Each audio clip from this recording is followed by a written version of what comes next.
लोकभिरामं रणरङ्गधीरं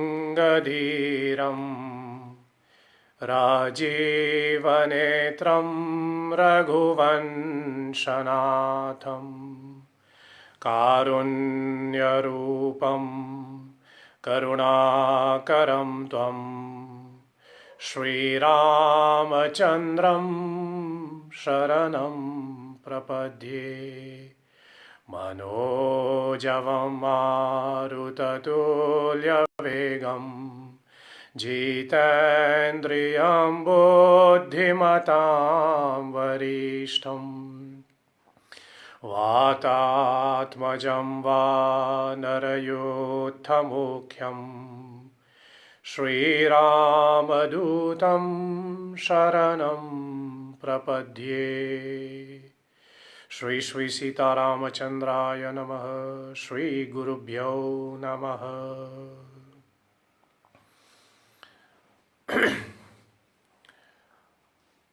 आधुनिकीकरण के सदुपयोग के माध्यम से श्री सीता नवरात्रि की संदर्भ में चल रही इस लाइव स्ट्रीमिंग के राम कथा में पुनः आप हमारे साथ जुड़े हुए हैं। सर्वप्रथम आप सबों का स्वागत करते हुए आप सबों को मैं धन्यवाद समर्पित करता हूं तथा आप सबों को प्रणाम। जय श्री हरि। इस राम कथा की अथवा इस चर्चा की आज 7वीं रात्रि है, 8वीं रात्रि है, क्षमा करें, आज 8वीं रात्रि है और कल 9वीं रात्रि को यह कथा पूर्ण विराम ले रहे हैं। और आज सीता जयंती की पूर्व संध्या है। कल हम सब मिलकर के सीता जयंती का पर्व मनाने जा रहे हैं। माया सीता,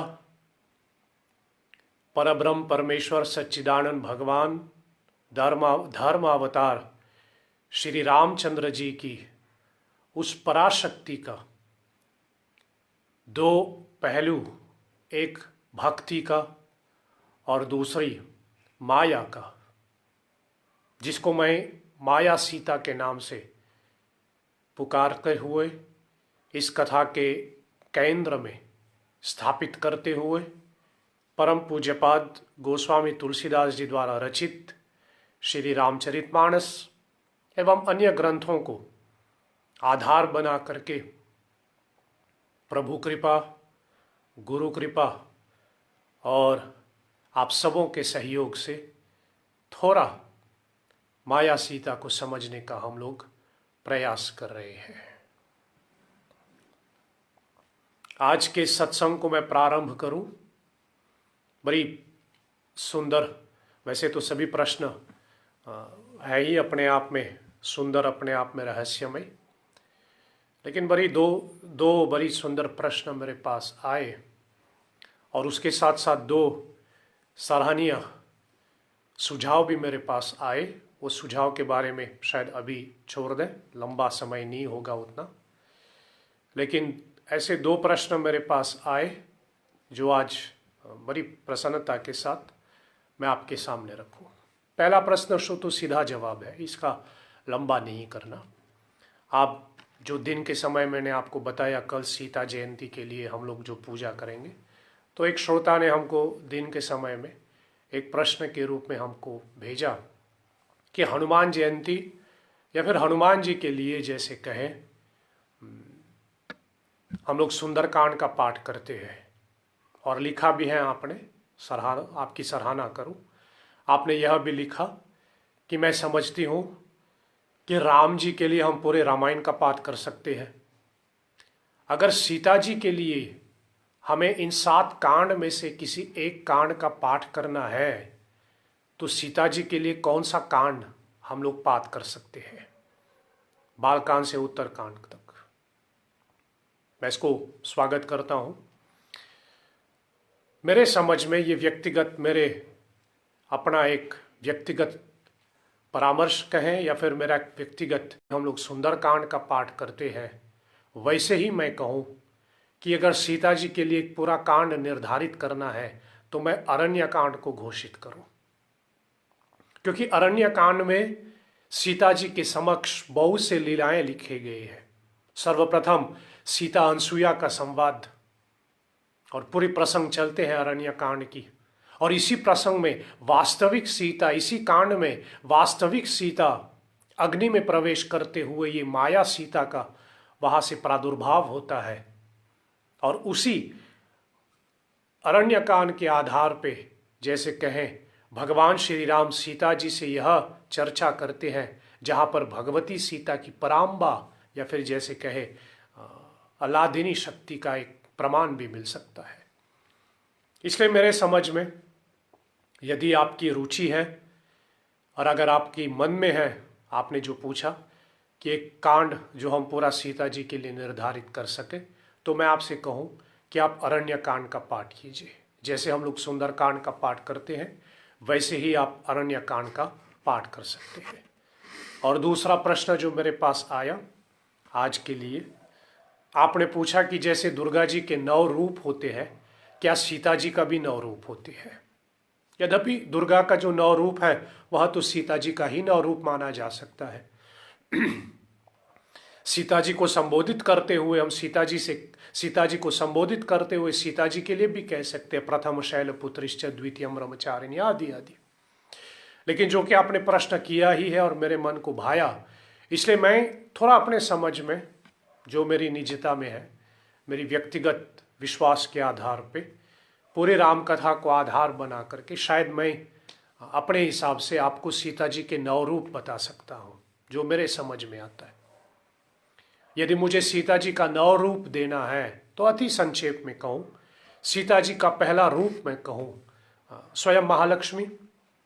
ये सीता जी का पहला रूप है, महालक्ष्मी, जो कि अवतरित की कथा में भी आती हैं, और वही महालक्ष्मी सीता के रूप में अवतरित होते हैं। इसलिए सीता जी का पहला रूप मैं कहूँ महालक्ष्मी है, समृद्धि का स्वरूप है, समृद्धि का स्वरूप है। इसलिए सीता जी या फिर यूं कहे महालक्ष्मी का जो स्वरूप है, जो सीता जी का अवतार भी माने जाते हैं, इसलिए पहली श्रेणी में मैं सीता माता के पहले रूप में महालक्ष्मी को बैठाऊं। दूसरे रूप में मैं कहूं सीता जी के दूसरे रूप है मैथिली, यानी महाराज जनक की पुत्री, जानकी, जनक सुता, जो भी आप नाम देना चाहे।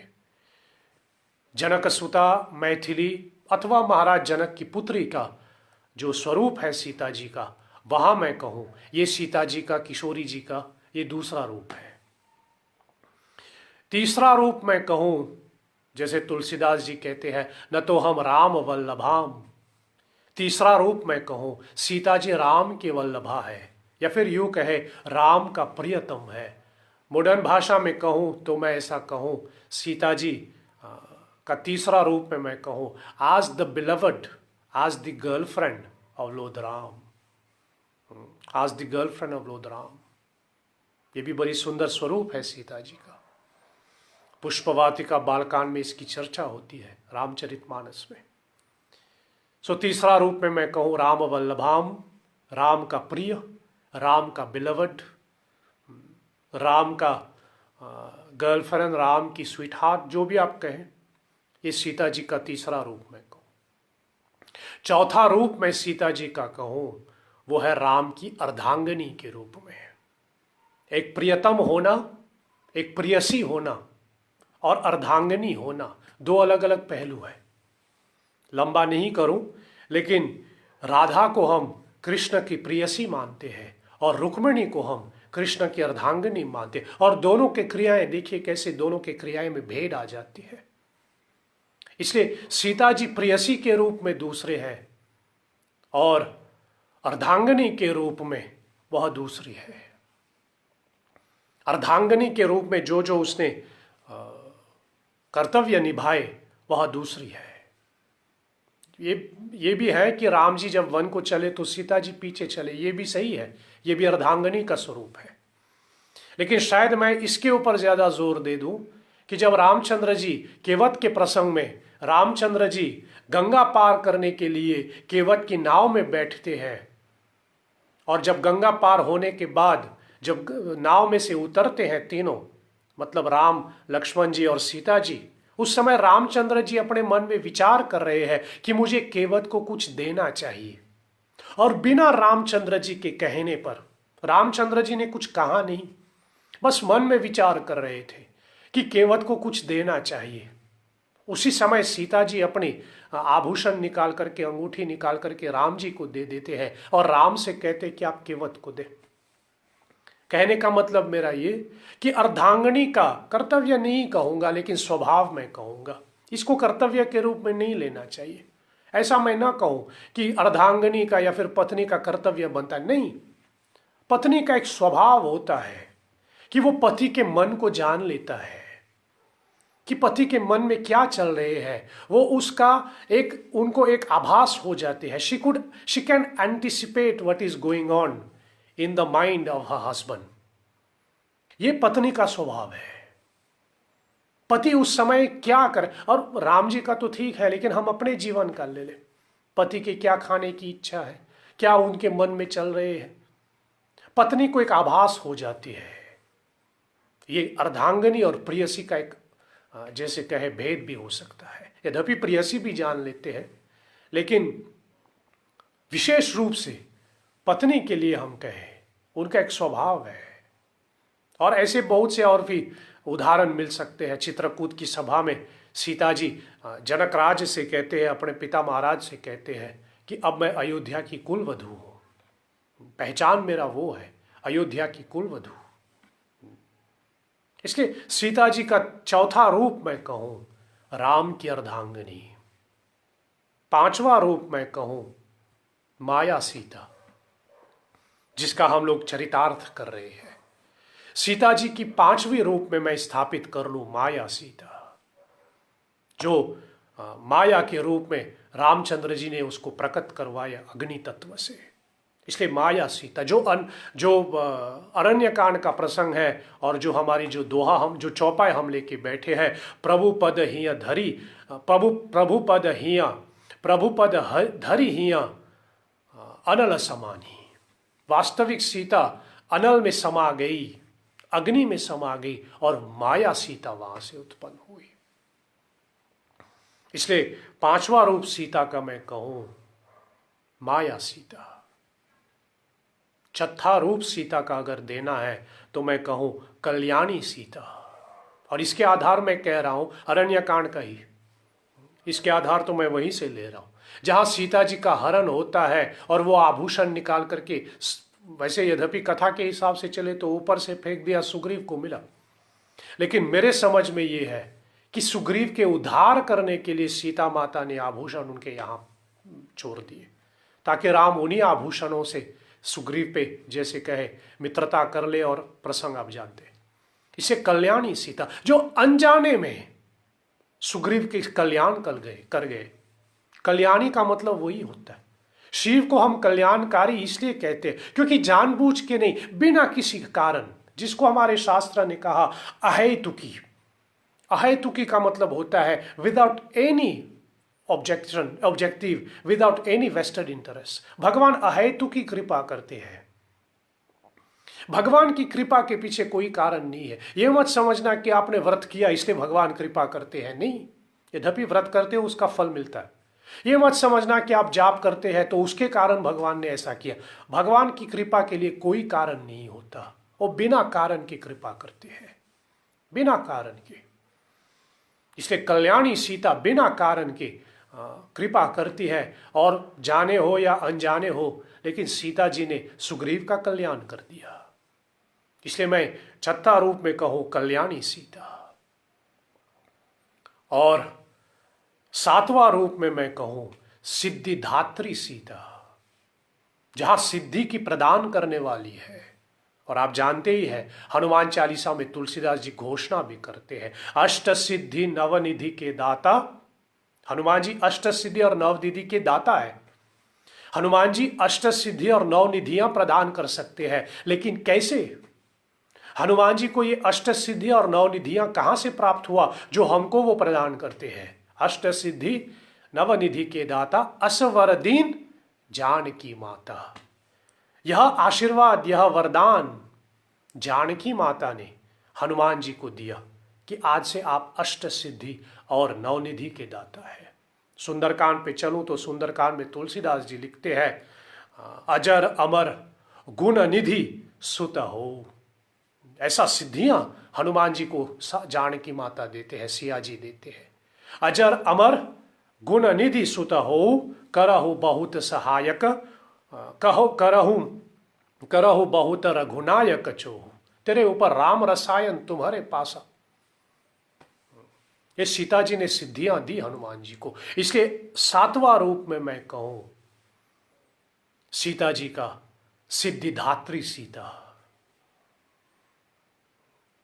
फिर आठवां रूप में मैं कहूं महाकाली का एक नाम आते हैं, दैत्येंद्र मठिनी। दैत्येंद्र मठिनी का मतलब होता है काली का वो रूप। वैसे वो काली माता से जुड़ा हुआ है, दैत्येंद्र मठिनी।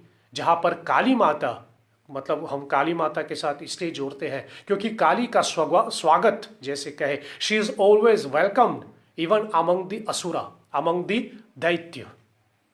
और रावण के जैसे कहे, जैसे तुलसीदास जी कहते हैं, लंका निशिचर नगरी। लंका तो असुरों की नगरी है और Sita ji was welcome there. She was not only welcome, she resided among the asura, among the nishachar for almost 1 year and they welcome her and even honor her। कल भी मैंने कहा लंका को श्री के नाम से जोड़ दिया है, सीता जी के नाम से। इसलिए आठवां रूप सीता जी का मैं कहूं दैत्येंद्र मठिनी सीता, जो असुर ने भी उनका स्वागत किया हुआ है।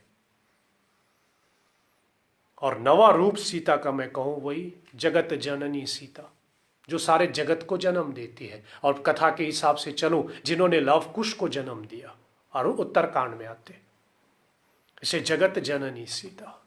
तो मेरे समझ में ये सीता जी के 9 रूप हो सकती है। जो आपके 2 प्रश्न है सो आप इसके ऊपर विचार करें, चाहे तो अरण्यकांड का पाठ करें जैसे आपने पूछा, और ये सीता जी के 9 रूप। आज की प्रसंग वैसे मैंने इसके लिए तैयार किया हुआ था कि इसके साथ मैं शुरू करूं दोहावली रामायण की एक दोहा जो तुलसीदास जी सीता माता के लिखते हैं। आप चाहे तो आप इसको नोट कर लीजिए, मैं धीरे धीरे बोल लूँ ताकि आपको भी ये दोहावली रामायण का ये दोहा जो तुलसीदास जी ने सीता माता के लिए लिखा हुआ है, वैसे अरण्यकांड की एक दोहा से भी थोड़ा मेल खाते हैं, लेकिन शब्द पहले हम दोहावली रामायण का लेते हैं। तुलसीदास जी की दोहावली रामायण में जो गोस्वामी जी ने वर्णन किया है। दोहावली रामायण में तुलसीदास जी लिखते हैं, सीता चरण प्रणाम करी। तुलसीदास जी कहते हैं, सीता चरण प्रणाम करी, सुमिरी सुनाम सुनेम। सीता चरण प्रणाम करी, सुमिरी सुनाम सुनेम। हो ही तिय पति देवता, हो ही तिय हो ही तिय पति देवता, प्राणनाथ प्रिय नेम, प्राणनाथ प्रिय नेम। सीता चरण प्रणाम करी, सुमिरी सुनाम सुनेम। हो ही तिय पति देवता, प्राणनाथ प्रिय नेम। ऐसा तुलसीदास जी दोहावली में लिखते हैं। गोस्वामी जी कहते हैं दोहावली में, सीता चरण प्रणाम करी। मैं जानकी जी का सीता जी के चरणों को प्रणाम करूं, जिनका सुमिरन, सुमिरी सुनाम, जिनके नाम का सुमिरन, सीता जी तो दूर जैसे कहे सीता जी नहीं, सीता जी के नाम का सुमिरन करके स्त्रियां, सुनेम, स्त्रियां पतिव्रत धारण करती है। सीता जी के नाम का सुमिरन करके स्त्रियां पतिव्रत धारण करते हैं और सीता जी के कृपा से, हो ही तिय पति देवता, सीता जी की कृपा से सौभाग्यवती स्त्रियां पतिव्रत धारण करके प्राणनाथ प्रिय नेम, अपने पति के प्रेम को पा लेते हैं। ऐसा दोहावली रामायण में है। और सुमिरन, और उसी के बराबर सुमिरन शब्द आ गया, उसी के बराबर अरण्य कांड में, अरण्य कांड की दोहा 5 पर अनसुया माता कहती है, सुनो सीता तव नाम सुमिरी, सुनो सीता तव नाम सुमिरी, नारी पतिव्रत करही। कि हे सीता जी, आपका नाम सुमिरन करते हुए, आपका नाम लेकर के कलिकाल के नारी, कलिकाल के स्त्रियां पतिव्रत धारण करेगी। तो ही प्राण प्रिय सम कह्यूं, कथा संसार हित। आप तो सदैव पतिव्रत धारण करते हैं। ये जो बातें मैंने आपको बताई, अनसुया गीता जो हम लोग अरण्य कांड में पढ़ते हैं, वहां पर अनसुया जी पूरी अनसुया गीता के बाद पूरी जैसे कहे कथा सुनाने के अंत में वो कहते हैं कि हे सीता जी, हे जानकी जी, हे सिया जी, आप तो सदैव पतिव्रत है और आप ही के नाम लेकर के नारी, स्त्री पतिव्रत धारण कर लेते हैं। आपके नाम का आशीर्वाद लेकर के स्त्रियां पतिव्रत धारण करते हैं। यद्यपि थोड़ा संक्षेप में, पतिव्रत का मतलब क्या है? पातिव्रत जिसको हम कहते हैं, पातिव्रत का मतलब क्या है? और इसी कथा के प्रारंभ में आपने हमसे यह भी पूछा था, क्या सीता जी आज की आधुनिक नारी, can mother Sita still inspire the modern woman? और मैं कहूँ हाँ, बहुत पता नहीं, मुझे स्मरण नहीं है कौन से साल में, लेकिन जो हम लोग सीता जयंती के लिए या जो हम लोग तुलसीदास जयंती के लिए ऐसे राइटिंग कंपटीशन करते हैं श्री हरि सेवा संस्था के द्वारा, तो एक साल में ये एक ऐसे राइटिंग का टाइटल रहा है, how can mother Sita inspire the modern woman. और बहुत सुंदर सुंदर विचार ऐसे राइटिंग के माध्यम से हमारे स्कूल कॉलेज के छात्राओं ने लिखे थे। और उसमें एक मैंने उस समय भी कहा था, ये तो मैं खुद जैसे कैसे सीख रहा था उसमें, कैसे as a single mother they classified Sita ji as a single mother. और आज के हमारे आधुनिक जीवन में भी कितना ऐसा परिस्थिति मिलता है जहां जिसको हम सिंगल मदर कहते हैं। So Sita ji can be a guidance, can guide what we call the single mother. So Sita ji आज भी आधुनिक मॉडर्न वुमन जिसको हम कहते हैं, उसको प्रेरणा दे सकती है। ये तो कभी कभी जैसे कहे आदमी की थोड़ी नासमझी है। हम लोग सीता जी की चरित्र को आउटडेटेड मानते हैं, राम की चरित्र को आउटडेटेड मानते हैं। यद्यपि परिस्थिति बदल गया, मैं वही कहूं, फिर से वही कहूंगा, the situation, the atmosphere has change, लेकिन मूल तो वही रहता है। आदमी, स्त्री कितना मॉडर्न क्यों ना हो, ऐसा पति नहीं चाहेगा जो आपसे पूरे मन लगा करके प्रेम करे, पूरे मन लगा करके आपसे प्यार करे, जो आपके लिए बलिदान दे। फिर आप पूछे राम ने सीता के लिए कौन सा बलिदान दिया? जब रावण ने हरण कर लिया, राम ने जमीन आसमान एक करके सीता की खोज कर ली। ये राम की, महात्मा गांधी जी ने इसी के आधार पे कहा था। कभी गांधी जी कहा था, कभी किसी ने गांधी जी से पूछा, I think it was it came from A western reporter, western news reporter from the West, Western I mean from the West, Western countries, European countries. So Gandhiji was asked, have you ever read a love story?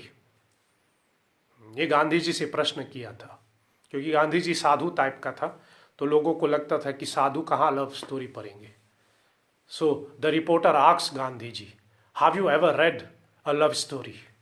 मुस्कुरा करके गांधी जी कहते हैं, yes, I have read the best love story in the world, where a husband, when his wife was kidnapped, he made the whole world stand still and try his level best to find his beloved wife. And that husband is called Ram, and his wife is Sita. And Gandhiji says, the story of Ram and Sita is the world best love story.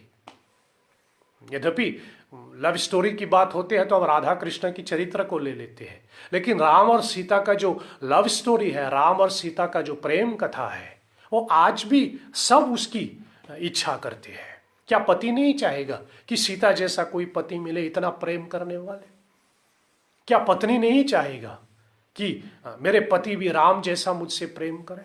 इसलिए परिस्थिति बदल नहीं गया, अब देखने में परिस्थिति बदल गया, लेकिन मूल में तो वही है। द्वारपा में भी पत्नियों की यही इच्छा थी और हमारे कलिकाल में भी पत्नियों की यही इच्छा है। द्वारपा युग में भी पत्नी चाहते थे कि पति उससे प्रेम करें और कलिकाल में भी यही चाहते हैं। द्वारपा युग में भी जब पत्नी बिछड़ जाते थे तो पति रो लेते थे और हमारे कलयुग में भी होता है। इसलिए परिस्थिति बदला नहीं है, हाँ उसको देखने का नजरिया बदल गया। इसलिए Sita ji can still be an inspiration to the modern women. और ज्यादा लंबा नहीं करूं मैं, माया सीता पर चलूं, उनके गुणों का वर्णन करूं, लेकिन जो कि मानस में 60 कांड है, इसलिए मैं हर चीज थोड़ा बहुत 7 पे ही लेके आता हूं। जो व्यास गद्दी से जुड़ा हुआ आप जानते हैं। इसलिए 7 गुणों का सीता जी के अंदर, या फिर यूं कहूं, there are 7 aspect of Sita Mata that can be served, that can be use as an inspiration to the modern women. Giving answer to your question, not question but giving to your suggestion, जो आपने मुझसे पहले कथा के आरंभ में ही कहा था, can Sita ji be a role model for the modern woman? इसलिए मैं कहूं हाँ। और सबसे बड़ी बात शायद ये है, परस्पर प्रीति। सीता जी और राम जी के बीच का जो प्रेम, सीता जी और राम जी के बीच का जो प्रेम की भाषा, कभी कभी मुझे लगता है आज की हमारी आधुनिक समाज भूल ही गया।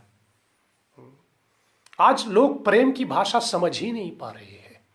प्रेम का मतलब क्या होता है, इश्क का मतलब क्या होता है, मोहब्बत का मतलब क्या होता है। इसलिए प्रेम की परिभाषा राम और सीता से सीखना चाहिए। कितने मर्यादा में रह करके वो अपने प्रेम को निभाते हैं, कितने मर्यादाओं के साथ। लेकिन आज कभी कभी हम लोग देखें, प्रेम के नाम पे आदमी मर्यादा का उल्लंघन करते हैं और प्रेम करने वालों के ऊपर उंगली उठाया जाता है। लेकिन मर्यादा में रह करके अपने प्रेम भाव को निभाना, ये सीता जी ने सिखाई। इसलिए आज की आधुनिक समाज की जो आधुनिक नारी है, the modern women of today, प्रेम की परिभाषा आप सीता जी से सीख सकते हैं। केवल स्त्री नहीं, पुरुष को भी मैं कहूं, आप सीता जी से सीख सकती है कोई ऐसा लव स्टोरी जहां पत्नी के ना रहने पर पति ने उसके लिए सोने की मूर्ति बना दिया? होगा शायद, लेकिन मेरे जानकारी में ना हो।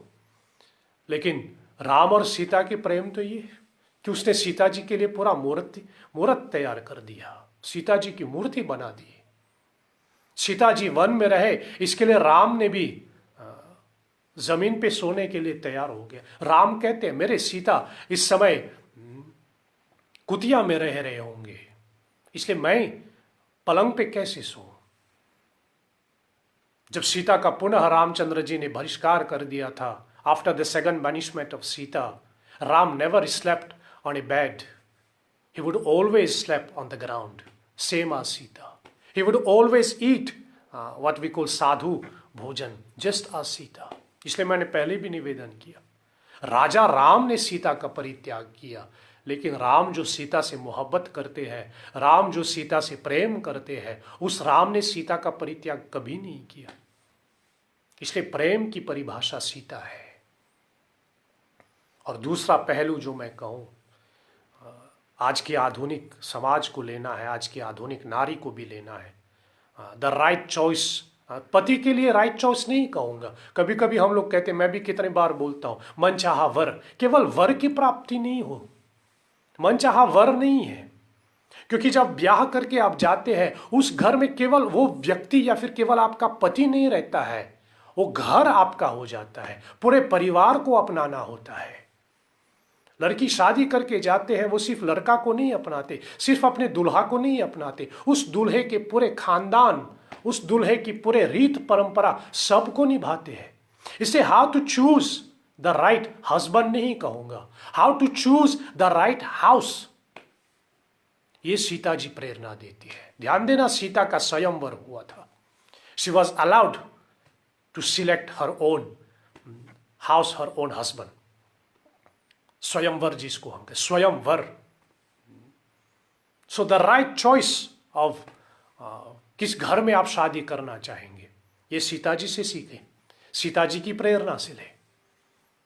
और यद्यपि तीसरा मैं कहूं कि ऐसा वर जो आपके लिए जैसे कहे हमेशा खरा रहे। ध्यान देना, पति पत्नी एक दूसरे को इज्जत नहीं देते तो घर में और कोई इज्जत नहीं देगा। इसलिए पहले पति को अपनी पत्नी को इज्जत देना चाहिए और पत्नी को अपने पति को इज्जत देना चाहिए। ये जो सीता जी रामचंद्र जी को आदर देते हैं, पातिव्रत का मतलब यही है। पातिव्रत का मतलब ये नहीं है, इसको अंग्रेजी में ट्रांसलेट नहीं कर सकते पातिव्रत को, लेकिन थोड़ा समझने के लिए पातिव्रत मतलब you take the vow to observe fast, जैसे कहे पति के। कोई व्रत नहीं है ये। पातिव्रत का मतलब होता है कि पति पत्नी को आदर दें और पति पत्नी को प्रेम दें। जो आदर पत्नी को पति को देना चाहिए, गजब है बाप। और हमारी प्राचीन परंपरा, हमारी एंशंट सिविलाइजेशन को देखिए, लोग इसको आउटडेटेड मानते हैं। लोग कहते हैं कि नारी को दबा दबा के रखना नहीं है, वो इज्जत देती है। जब नारी पहले हमारी, यद्यपि आज की शायद ना हो पाए, लेकिन फिर भी जब पहले जमाने में नारी ओढ़नी ओढ़ते थे अपनी, ये कोई दबाने वाली बात नहीं है, वो सामने वाले को इज्जत देने के लिए, सामने वाले को इज्जत देने के लिए। इसलिए जो पति का जो आदर होता है, how to respect the husband, and if you respect the husband should know how to love the wife. इसलिए आज के आधुनिक नारी को ये रिस्पेक्ट जैसे कहे सीता जी से सीख लेना चाहिए, उनसे इंस्पिरेशन ले सकते हैं, how to respect the husband. And I repeat, मैंने कल परसों भी कहा होगा शायद, पति के हर बात पे हाँ में हाँ मिलाने का ऐसा कुछ नहीं है। पति के सामने, जैसे मैं बार बार कहता रहता हूं, पति को भगवान मानने का मतलब ये नहीं कि डरो पति से ना। जिसको हम भगवान मानते हैं, भगवान मानने का मतलब, जब हमारे शास्त्र कहता है कि पत्नी के लिए पति परमेश्वर, पत्नी के लिए उसके पति ही परमेश्वर है, इसका मतलब ये नहीं कि पति को फोटो में बैठा करके उसकी पूजा करो ना। परमेश्वर का मतलब होता है कि प्रेम करो, और प्रेम करने का एक अर्थ होता है कि आदर दे दो, गिव दैट रिस्पेक्ट। इसलिए आज के आधुनिक समाज, आज के आधुनिक नारी भी इस रिस्पेक्ट से इंस्पायर्ड हो सकती है सीता माता का। और चौथा मैं कहूं, हर परिस्थिति में अपने पति को सपोर्ट करना। आज की आधुनिक नारी इनसे भी इंस्पिरेशन ले सकती है। कहां बदला? आज भी तो वही है, आज भी तो वही है। जब रामचंद्र जी वन गए, सीता जी पीछे चले गए, ये तो मतलब जैसे कहे, ये तो कॉमन एग्जाम्पल है। लेकिन बारीकी से मैं कहूं, जब Ramchandra ji as a king, he had to banish Sita the queen, तब उस समय पत्नी ने उसका साथ दिया, पत्नी ने उसका साथ दिया, बिना कोई कंडीशन, बिना कोई वो नहीं। अब आप कहें मेरे पति मुझे त्यागना चाहे तो, यद्यपि मैं ऐसा नहीं बोल रहा हूं, लेकिन परिस्थिति को समझो। और मैं समझता हूं, ये भी मैंने जो ऐसे कंपटीशन चला था उसमें मैंने ये सीखा था, उसी में मैंने पाया था। जैसे आज पत्नी काम करती है एंड शी हेल्प फाइनेंशियली, जैसे कहे थोड़ा घर चलाने के लिए, वो ये बराबर जैसे सीता जी ने किया। यद्यपि परिस्थिति दूसरा, करने का तरीका दूसरा था द्वापर युग में, लेकिन हमारे कलिकाल में उसको करने का दूसरा तरीका है। लेकिन पति के हर बात में, फाइनेंशियली हो, इमोशनली हो, जो भी मतलब जैसे कहे, पत्नी उसका सपोर्ट करे। ये आज की आधुनिक नारी को भी सीख लेना चाहिए। जब आप जैसे कहें, एक बार मुझसे पहले पूछा भी गया था वर्किंग वुमन के बारे में, यद्यपि वर्किंग वुमन हो, इसके खिलाफ नहीं हूं, जरूरत पड़े तो दोनों साथ मिल करके गृहस्थी चलाओ, लेकिन पत्नी कमाए इसका मतलब ये नहीं, दिमाग दोनों को, केवल पत्नी का नहीं कहूं, दोनों को नहीं सोचना चाहिए कि मैं कमा रहा हूं तो तुझे मैं पाल रहा हूं या तुझे मैं पाल रही हूं ना। दोनों एक दूसरे को पाल रही है, दोनों एक दूसरे को पाल। मैं बार बार उदाहरण यही देता हूं, पति काम करके आते हैं, पैसा ले आते हैं, आटा खरीद के ले आते हैं। अब पत्नी ना बनाए तो पति क्या खाएगा? पैसा थोड़ी ना खा सकते हो, आटा आ जाए ऐसे ऐसे ही खा सकते हो। पत्नी बनाए, अब पत्नी मेहनत करके बनाए और पति ना खाए तो क्या खाक बनाए। कोई भी बनाए, मतलब किसी भी शेफ से पूछो, जब वो कोई भी खाना बनाते, भोजन तैयार करते, कुछ भी स्वादिष्ट वो तैयार करते, मन में क्या है कि कौन खाएगा उसको। खाने वाला हो तब जब पता चले मेहनत फल लाया कि नहीं। इसलिए दोनों एक दूसरे से जुड़ा हुआ है, दोनों एक दूसरे को पाल रहे हैं। इसलिए पत्नी कमाए, लेकिन इसका मतलब ये नहीं, अपने मन में यह अहंकार ना हो कि मैं पति को पाल रही हूं, और पति को भी नहीं होना चाहिए कि मैं पत्नी को पाल रही हूं ना। दोनों परस्पर है, दोनों एक दूसरे से जुड़ा हुआ है। आज के आधुनिक समाज के, आज के आधुनिक नारी सीता जी से यही सीख लेती है। और पांचवा मैं कहूं, बच्चों को संस्कार देना। सिंगल मदर, जैसे मैंने पहले भी कहा, आध सिंगल मदर, फिर भी सीता जी ने लव कुश को ऐसे संस्कार दिए। बाप ध्यान देना, पालने वाला मां ही हो सकता है, बाप कभी नहीं पाल सकता। पालने वाला मां ही हो सकता है। यद्यपि बाप अपना वो देता है, बाप अपनी नाम देता है, जो भी है वो वजूद देता है। मैं बार बार कहता हूं, पिता हमको वजूद देता है। वजूद का मतलब होता है आइडेंटिटी। पिता हमको वजूद देता है और संस्कार हमको मां देती है। इसलिए मां पालती है, पिता कभी नहीं पाल सकते। पालने का काम मां का होता है। और लव कुश को ऐसा संस्कार दिया जो पिता के विरुद्ध में भी खड़े थे, लेकिन कितने अदब के साथ, कितने मर्यादा के साथ। इसलिए कभी कभी होता है आज के हमारे समाज में कि बच्चे जो है पिता के विरुद्ध करते, करें, मैं ये भी ना कहूं कि आंख बंद करके करें ना। कभी कभी होता है कि आप अपने पिता के विचारों से सहमत ना हो, इसलिए आप थोड़ा विरोध कर सकते हैं, इसका मना ही नहीं है, लेकिन पूरे शिष्टाचार के अंदर। और ये शिष्टाचार, ये संस्कार, ये मां दे सकती है। और शायद नारी का यही स्वरूप को हम पूजते हैं कि वो घर को भी संभाल सकती है और अपनी नौकरी को भी संभाल सकती है। पुरुष शायद ना कर पाए, इससे नारी की पूजा होती है। और मैं बार बार कहता हूं, इससे नारी की पूजा के लिए नवरात्रियां की पूजा होती है। नवरात्रियां की पूजा, क्योंकि इतने अपार शक्ति है। और शब्द भी तो हम नारी के साथ ही जोड़ते हैं, नारी शक्ति। कभी पुरुष शक्ति बोला है ना?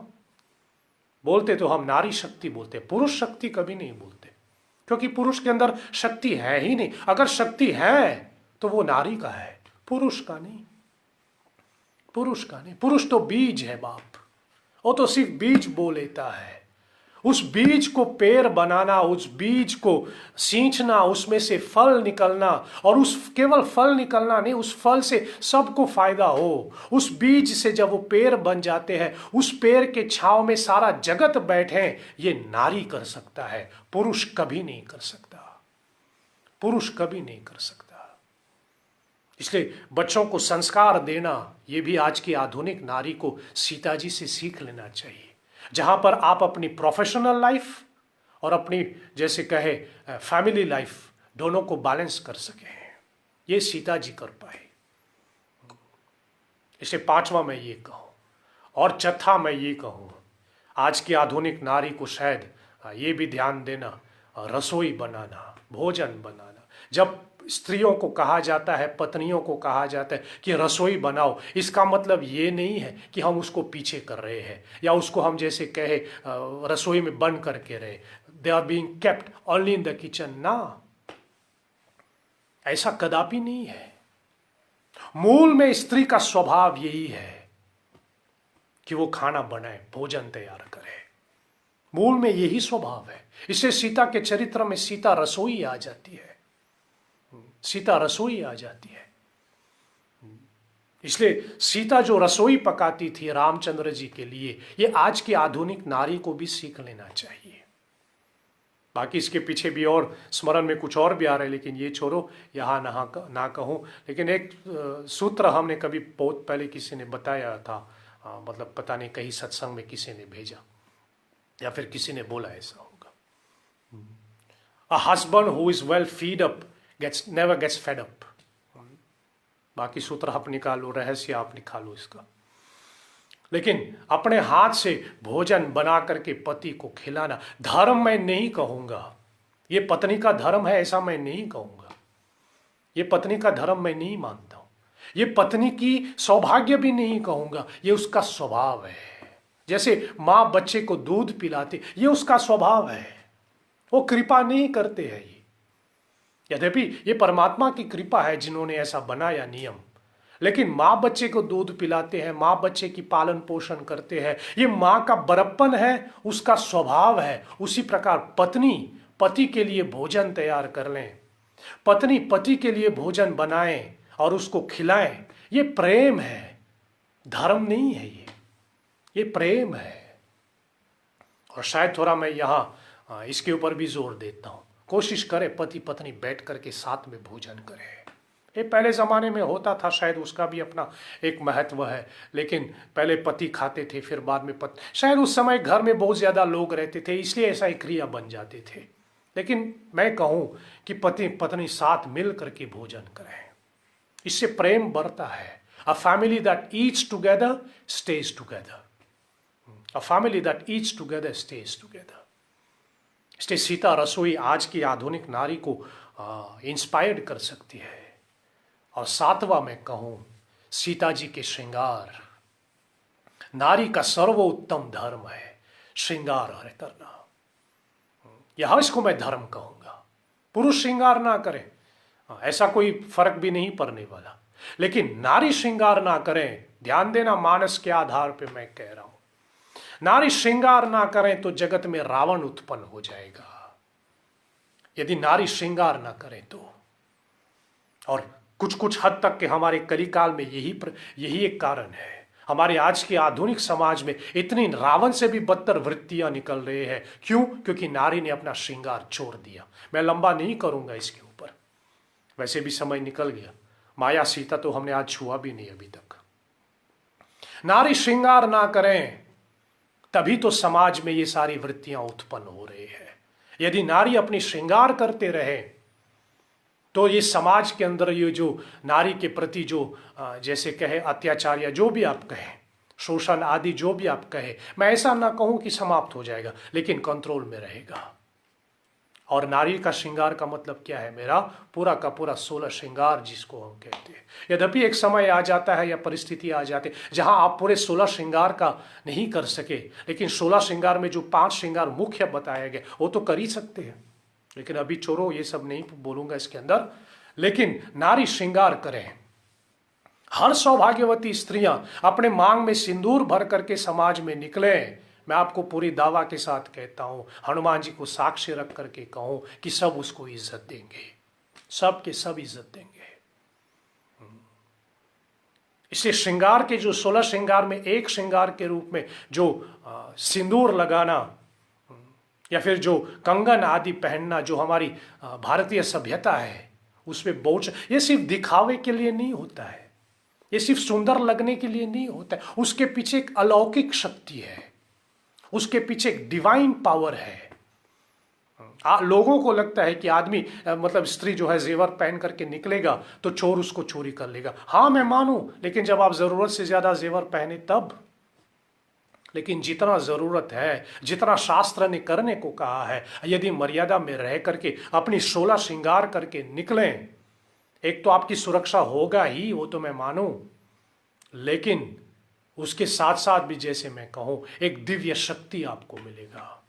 मैं किसी के ऊपर उंगली नहीं उठाऊं, मैं किसी की आलोचना नहीं कर रहा हूं, लेकिन फिर भी थोड़ा मन में आ रहा है इसलिए मैं आपके साथ बांट रहा हूं। कभी कभी मैं देखता हूं कि सौभाग्यवती स्त्रियां हाथ में रक्षा सूत्र बांधने के लिए तत्पर रहती। मेरे हाथ में रक्षा सूत्र बांधो। सौभाग्यवती हो, आपकी सबसे बड़ी रक्षा आपकी मांग का सिंदूर है। अपने मांग में सिंदूर भरते रहो, कोई रक्षा सूत्र की आवश्यकता है ही नहीं, यही आपके रक्षा सूत्र बन सकते हैं। इसलिए बार बार मैं कहता हूं, पुरुष अपने जनेऊ धारण करें और स्त्री अपने मांग में सिंदूर भर लें, बाकी कोई रक्षा सूत्र, कोई धागा, किसी और की चीज की आवश्यकता नहीं है। हमारे सनातन परंपरा में दिया हुआ, यद्यपि रक्षा सूत्र कलावा की अपनी महिमा है, लेकिन अगर आपको रक्षा चाहिए ही अपना, जैसे कहे अपने नारी तत्व का, अपनी स्त्री तत्व का रक्षा चाहते हो तो मांग में सिंदूर भर लो। यद्यपि जिसके योग्य में है मांग में सिंदूर भर लो, जहां निकलो। लेकिन फिर आजकल लोगों को लगता है कि नहीं, काम पे जाती हूं तो नहीं हो रहा, और कभी कभी मैंने इसके ऊपर बोला भी होगा, कुछ हमारे जो संस्था से जुड़े हुए हैं, आप जानते हैं, आपके स्मरण में आ गया होगा। मैं कितने बार कहता हूँ, आदमी 4-5 लाख खर्च करते हैं छोटा सा सिंदूर पाने के लिए। पूरी शादी का जितने धूमधाम होता है ना, तिलक होता है, हल्दी होता है, गीत गवाए होता है, ये होता है, वो होता है। आप देखें चौथारी में लोग, मतलब आजकल तो लोग कहते हैं कि ज़्यादा जाते, लेकिन ज़्यादा महत्व चौथारी का बहुत कम होता है। चौथारी के लिए जैसे कि बुलाते भी नहीं आदमी को, ये जितने सारा थाम झाम जितना का हो, किसके लिए? सिंदूर के लिए। जैसे सिंदूर दान हो गया, पंडित जी कहते हैं आज से आप दोनों पति पत्नी, शादी वहीं पर समाप्त होता है। जितने तैयारी आप करते हैं, महीने भर की तैयारी, साल भर की तैयारी, कार्ड निकालो, छपवाओ, पूरे देश में घूम घूम के जाके सबको कार्ड दे दो, सब्जी खरीदो, ये खरीदो, वो खरीदो, सजावट करो, ये करो, वो करो, पूरा थाम जाम करते हो, किसके लिए? बस थोड़ा सा सिंदूर पाने के लिए। और वो सिंदूर लिखने वाले अपने भाई, अब मतलब बोलने वाले अपने भाव से लिखे। लोग कहते ना, चुटकी भर सिंदूर की कीमत क्या है? चुटकी भर सिंदूर की कीमत आज के हमारे समाज के 4-5 लाख में आ जाती है। चलो आप 4-5 लाख खर्च करके थोड़ा सा सिंदूर पा लेते, लेकिन मुझे कभी कभी लगता है आदमी कितने बेवकूफ़ हो सकता है। 4-5 लाख खर्च करने के बाद जब सिंदूर मिला तो उसका प्रयोग नहीं किया, तो क्या इतना खर्च करने की क्या जरूरत हो? इसे सिंदूर अपने मांग में भरते रहो, यही आपकी सबसे बड़ी सुरक्षा हो सकती है। यही सबसे बड़ी सुरक्षा है, और इसमें बहुत ताकत है। इसलिए तो थोड़ा ही लगाते, बस थोड़ा मांग में थोड़ा सा ही भर देते। इसलिए सीता जी की पूजा भी मैंने दिन को कहा कि सीता जी को सिंदूर अर्पण करें। ये हमारी, ये स्त्रियों का, सौभाग्यवती स्त्रियों की 16 श्रृंगार में एक श्रृंगार है, एक श्रृंगार है। और माथे पे बिंदी हो, ये भी 16 श्रृंगार में से एक श्रृंगार है। माथे पे बिंदी हो, पूरा लिस्ट तुलसीदास जी ने दिया है अनसुया गीता में, कभी मानस में पढ़िएगा, पूरा 16 श्रृंगार का लिस्ट गोस्वामी जी ने दिया। कंगन पहनना, इसमें बड़ी सुरक्षा होती है। आज के आधुनिक समाज को, आज के आधुनिक जीवन के, आधुनिक मॉडर्न विमेन जिसको मैं कहूँ, आप मॉडर्न हो जाओ कोई प्रॉब्लम नहीं, वो मॉडर्न बन जाओ कोई चिंता नहीं, लेकिन मॉडर्न बनने का मतलब ये नहीं कि हम अपनी जड़ को भूल जाएं। We should never forget our roots.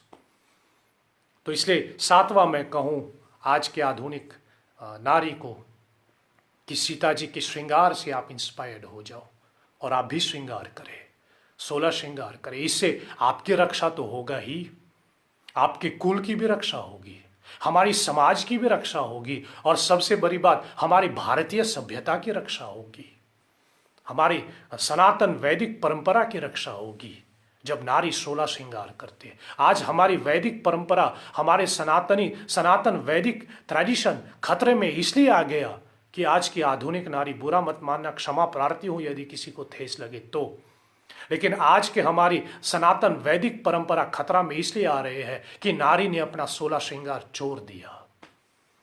अपने आसपास से ही पूछ ले, कितने नारी को भी पता है कि 16 श्रृंगार में क्या आते हैं? जैसे कहे बाय हार्ट, प्रयोग करके देख ले, ट्राई टू एक्सपीरियंस। बगल में पूछ लेना किसी से, ये 16 श्रृंगार में क्या क्या आते हैं, देखें पता है कि नहीं, पूरा लिस्ट आता है कि नहीं आता।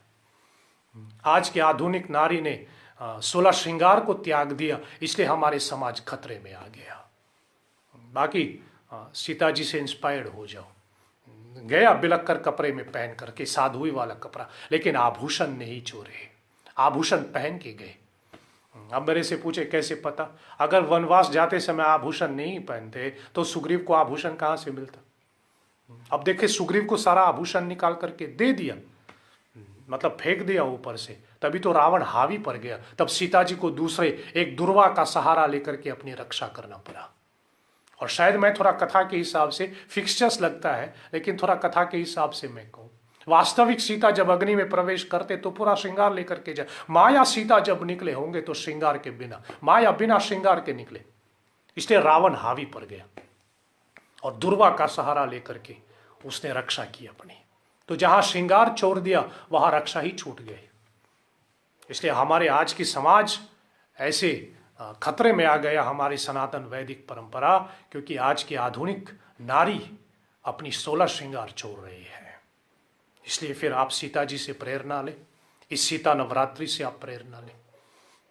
और पति से भी मैं कहूँ कि आप भी एनकरेज करें अपनी पत्नी को कि 16 श्रृंगार करें। 16 में से जो मुख्य 5 दिए हैं कम से कम वो तो करें, अगर पूरा का पूरा 16 नहीं कर पाए। 16 का सार भी ले लो, 1+16, 16 मीन्स 1+6=7। कम से कम 16 में से तो 7 तो कर लो, ये तो पूरे 16 का सार भी उठाएगा। खैर छोड़िए, माया सीता के ऊपर चलें। वैसे कथा समय भी निकल गया बहुत, लेकिन फिर भी चले माया सीता की थोड़ी चर्चा करें। आज मैं आपसे चर्चा करूं कि माया सीता के गुण क्या है। How can we discriminate, how can we identify कि हमारे ऊपर माया सीता की कृपा है या वास्तविक सीता की कृपा है। How can we discriminate. चलिए पहले तुलसीदास जी की चौपाइयों का थोड़ा पाठ कर लें। 123 अयोध्या कांड की चौपाई और 24 नंबर 24 की दोहा नंबर 24 अरण्य कांड की चौपाई। 1 मिनट के लिए हम इन 2 चौपाइयों का पुनः पाठ कर लें, फिर उसके बाद माया सीता का थोड़ा गुण चर्चा करें। मंगल भवन अमंगल हारी, द्रवहो सुदशरथ अजीर बिहारी। मंगल भवन अमंगल हारी, द्रवहो सुदशरथ अजीर बिहारी। आगे राम लखन बने पाचे, तापस वेश विराजत काचे। आगे राम लखन बने पाचे, तापस वेश विराजत काचे।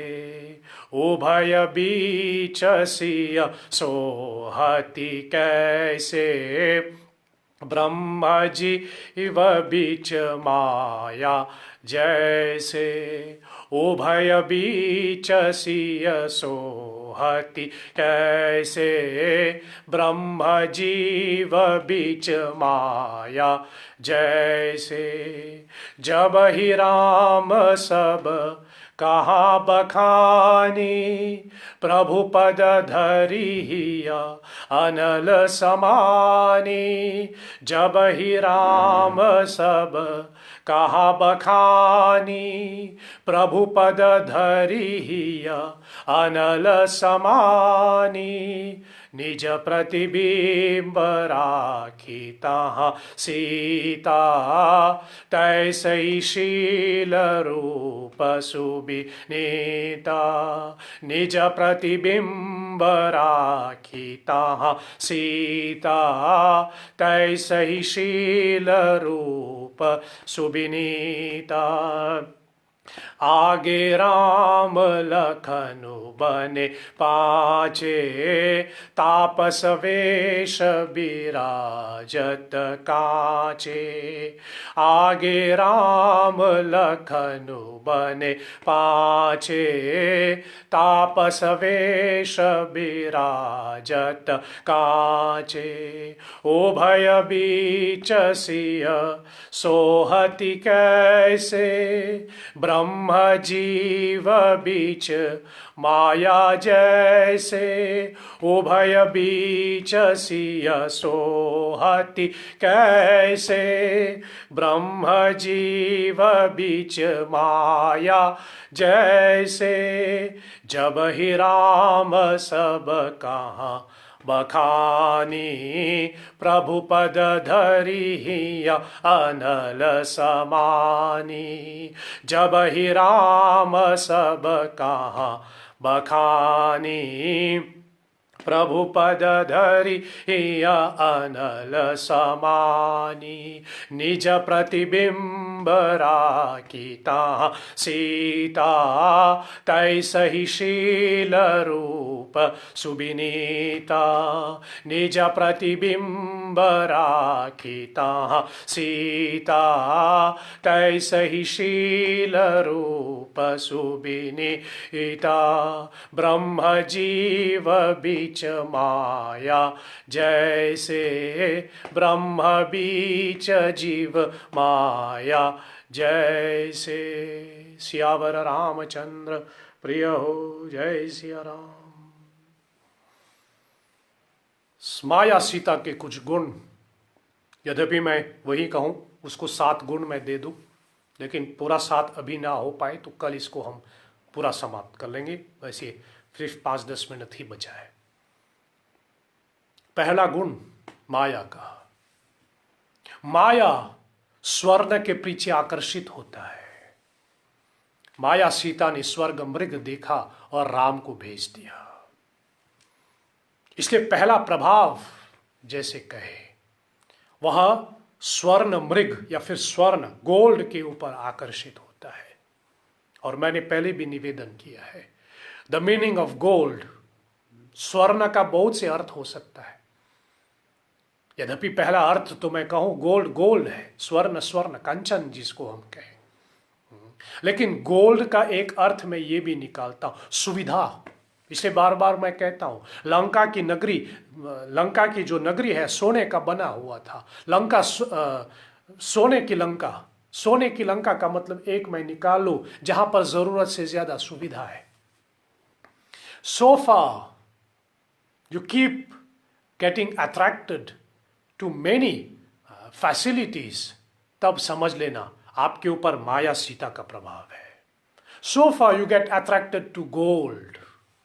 जब तक आपके मन गोल्ड के प्रति, यद्यपि गोल्ड का वो तो श्रृंगार श्रृंगार में भी आते हैं, स्वर्ण जेवर पहन ले, वो तो ही है, सही है, लेकिन जरूरत से ज्यादा if you feel you get attracted towards चमकने वाली चीजें, गोल्ड का एक अर्थ भी निकलता है जो चमकता रहता है। ऐसी चमकने वाली चीजें पर जब तक आपका मन खींचता जाता है तब तक समझ लेना कि आपके ऊपर माया का प्रभाव है।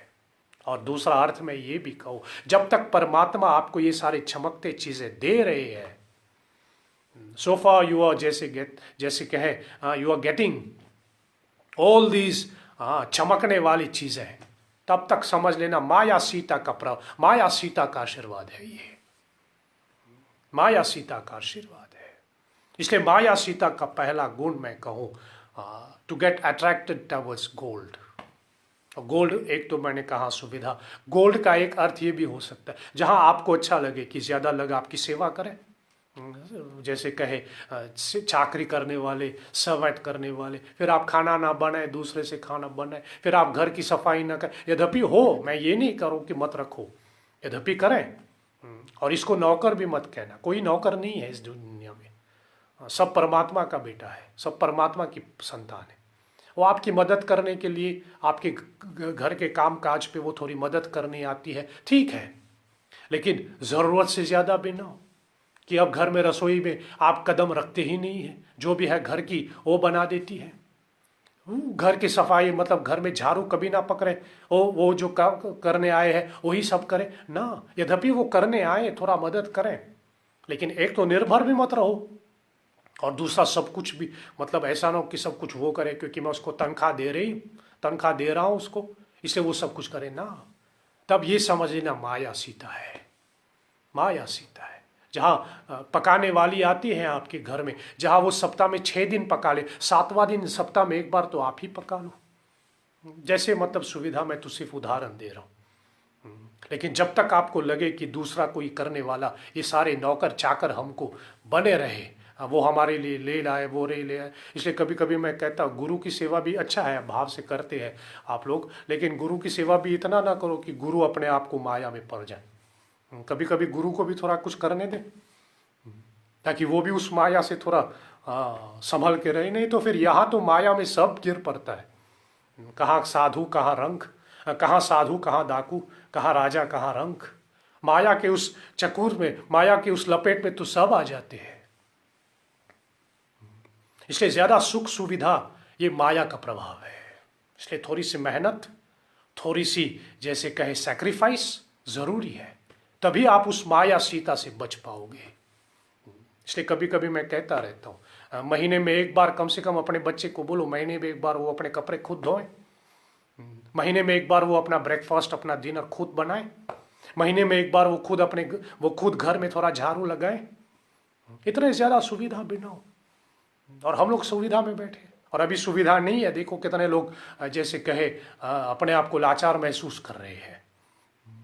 मुझे कल मतलब सप्ताह के दिनों में पता नहीं हो गया 2-3 दिन कि ज़बरदस्ती अब ये सब चीज़ खाने को पड़ रहे हैं। मतलब रोटी कैसे बनाएं, चपाती कैसे बनाएं, मजबूरी में सीखना पड़ रहा है क्योंकि दुकान में से रोटी नहीं मिलता। देखो परिस्थिति ऐसा आ गया। अगर पहले से सीख लिया होता तो थोड़ा सा इंडिपेंडेंट हो जाते ना, आप खुद अपना थोड़ा चपाती जैसे भी हो बना लेते। इसलिए परिस्थिति कब बदल जाए खबर ना हो, तैयार हो जाओ सब चीज़ के लिए। तो जब ज़्यादा सुविधा में हम रहे, गोल्ड का एक अर्थ है मेरा ज़्यादा सुविधा। जब हम ज़्यादा सुविधा में रहे तब समझ लेना कि हम माया में बसे, माया का प्रभाव है। और जब हमारा मन इतने सारे सुविधा पे आकर्षित होता है, जैसे माया सीता स्वर्ण मृग देख करके उसके पीछे आकर्षित हो जाती है और राम को मजबूर कर देते हैं जाने के लिए। कथाकार में मैंने कभी कहा है, किसी कथाकार से सुना है, रामचंद्र जी को जब मतलब माया सीता जैसे कहे, सीता जी कहते हैं कि ये स्वर्ण मृग को आप पकड़ने जाओ, उसको खाल निकाल करके हम अयोध्या लेके जाए। तो राम मुस्कुरा करके कहते ये तो माया है। सीता जिद करते हैं, राम मुस्कुरा करके, ऐसा तुलसीदास जी लिखते नहीं है लेकिन फिर भी कथा में तो आ जाते हैं। राम मुस्कुरा करके सीता से कहते अरे दुनिया को तो मैंने बनाया है, मैंने कभी स्वर्ग मृग बनाया ही नहीं, तो ये स्वर्ग मृग कहाँ से निकलेगा। I have never created any such thing as a golden deer. So ये golden deer कहाँ से आ गए। लेकिन फिर भी माया सीता कहती है नहीं। और गोल्ड का एक अर्थ ये भी निकाल लो, जिद। जब आदमी ज्यादा जिद्दी हो जाते हैं तब समझ लेना ये माया सीता का प्रभाव है, जहां आप अपनी जिद को छोड़ने में नाकाम हो जाते हैं। यद्यपि जिद करो, थोड़ी चीजों के लिए जिद होना चाहिए, लेकिन समय आने पर उस जिद को त्यागने का हमें तैयार भी होना चाहिए कि ना मिले तो मैं अपनी I try to give up my stubbornness, लेकिन स्टबबोर्न बने रहें, तब समझ लेना आपके ऊपर वास्तविक नहीं माया सीता का प्रभाव है। कुल मिला करके मेरे पास 7 गुण है इस माया सीता का। एक मैंने आपको बताया, she got attracted towards gold. This is first quality or first characteristics of Maya Sita. There are 6 more characteristics of Maya Sita which we will discuss tomorrow. और फिर कल ये कथा के अंत है ही, हम लोग समाप्त करेंगे, कल ये कथा को विराम दे रहे हैं। तो माया सीता जब उत्पन्न हुआ तो आखिर में वो माया सीता गई कहाँ। जब अग्निदेव से वास्तविक सीता उत्पन्न हो गए, बाहर निकले, तो वो माया सीता कहाँ गई। इसकी चर्चा मैं कल करके इस माया सीता वाला प्रसंग को पूर्ण विराम दूं। कल आप सभी लोग सीता जयंती मनाएंगे। सर्वप्रथम एडवांस में मेरे तरफ से आप सबों को सीता जयंती की बधाई, आप सबों को सीता जी की प्राकृत्य दिवस की ढेर सारी शुभकामनाएं। आप कल पूरे परिवार मिल करके एकजुट हो करके सीता माता की पूजा करें, यथाशक्ति, यथा समझ, यथा समय आप सीता जी की पूजा करें। और फिर रात के 8 बजे पुनः इस माया सीता के चरित्र को विराम दे करके इस राम कथा को हम पूर्ण विराम देंगे। मैं आशा करता हूँ कल भी रात के 8 बजे आप हमारे साथ जुड़ेंगे और इस कथा की समाप्ति पर आप हमारा साथ देंगे। तब तक आप हमको इजाज़त दीजिए। कल पुनः आपकी सेवा में हम उपस्थित हो जाएंगे रात के 8 बजे मॉरिशस टाइम अनुसार। और अभी के लिए बस इतना ही कहूँ, जैसे मैं रोज़ कहता हूँ, अपने और अपने परिवार का आप ख्याल रखें। ऐसा करके हम पूरे देश का कल्याण कर रहे हैं। चलिए आज की सत्संग को विराम देता हूँ। आप इतने समय तक मेरे साथ जुड़े रहे, इसके लिए आप सबों को कोटि कोटि धन्यवाद। अंत में हम सब मिल करके कहें, अच्युतम केशवम राम नारायणम कृष्ण दामोदरम वासुदेवम हरिम श्रीधरम माधवम गोपिका वल्लभम श्री जानकी नायकम श्री रामचंद्रम भजे। जय जय जय हनुमान गोसाई, कृपा करहु गुरुदेव की नाई। सत्यम शिवम सुंदरम, ओम शांति शांति शांति। ओम श्री श्री सीतारामचंद्र अर्पणमस्तु। नमः पार्वती पतये, हर हर हर महादेव शंभो। आप सबों को बहुत बहुत धन्यवाद। कल रात के 8 बजे पुनः हम लोग मिलेंगे इस चर्चा को आगे बढ़ाने के लिए। तब तक आप सबों को जय श्री हरि।